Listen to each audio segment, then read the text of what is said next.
നമുക്ക് എപ്പോഴും ഒരു ലോയൽ ആയിട്ടുള്ള കസ്റ്റമറിനെ ബിൽഡ് ചെയ്യാനാണ് നമ്മൾ എപ്പോഴും മാർക്കറ്റ് ചെയ്യേണ്ടത്, കൂടുതൽ സ്പെൻഡ് ചെയ്യേണ്ടതും അതിനാണ്. ഇപ്പോൾ നമ്മൾ കോമ്പറ്റീറ്റേഴ്സ് ഒരു ഭാഗത്ത് നല്ല രീതിയിൽ ഓഫേഴ്സ് റൺ ചെയ്തുകൊണ്ടിരിക്കുന്നുണ്ടാവും. ഓക്കെ, ഭയങ്കര ഓഫർ സെയിൽ നടന്നിട്ടുണ്ടാവും. അപ്പോൾ നമ്മൾ ഈ ഒരു ഭാഗത്ത് സ്വാഭാവികമായിട്ടും നമ്മളെ സെയിൽ എന്താവും, ഡൗൺ ആവും. അപ്പോൾ നമുക്ക് ചെയ്യാൻ പറ്റിയ സ്ട്രാറ്റജി എന്താണ് ശരിക്കും? ഇതിപ്പോ ഞാൻ മുന്നേ പറഞ്ഞ ഒരു ആൻസറിൽ പറഞ്ഞിട്ടുണ്ടായിരുന്നു ഞാൻ.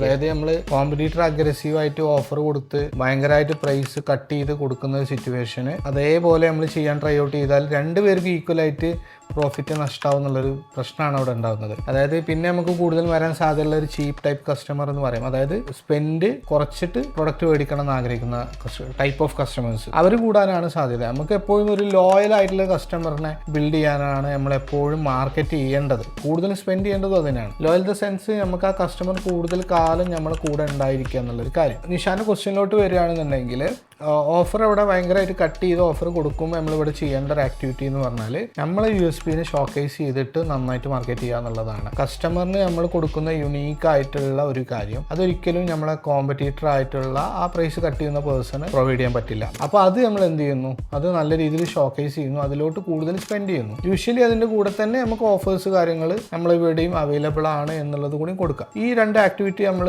ഫോക്കസ് ചെയ്ത് കഴിഞ്ഞാൽ ഓൾമോസ്റ്റ് നമുക്ക് മിസ്സാവാൻ സാധ്യതയുള്ള പല സെയിൽസ് നമുക്ക് തിരിച്ചു വരാനുള്ള സാധ്യതയുണ്ട്.